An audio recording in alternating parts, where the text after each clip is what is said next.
Hey, welcome back to another tutorial. Today we'll draw a see-through cube that has a small frame and is slightly off-centered from the center line. Start with 3 lines from the right vanishing point. Pick a vertical line that is not in the center to build the cube. Connect the vertical line to the left vanishing point. Draw a downward vertical line from this vanishing line. Connect the verticals by extending a line from the vanishing point. Mark the corners of your panel.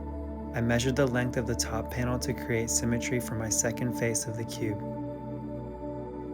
Connect the end of the top line to the vanishing point. Connect the left panel to the right vanishing point. Draw the last line of the cube. Outline the cube.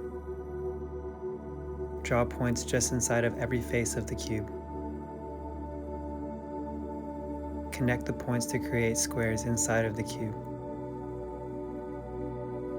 Draw a line from the corner of the panel directed at the vanishing point on both sides.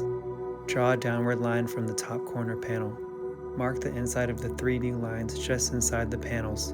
Draw a vertical line from the first point and extend a vanishing line from the same point. Do the same for the second side. For the top panel, both lines will come from the vanishing points.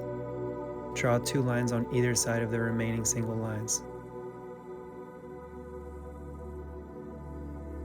Shade in one side.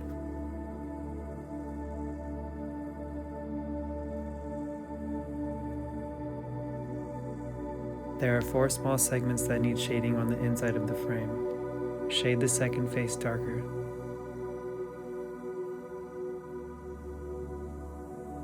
Find the same 4 small segments on the inside and shade them in.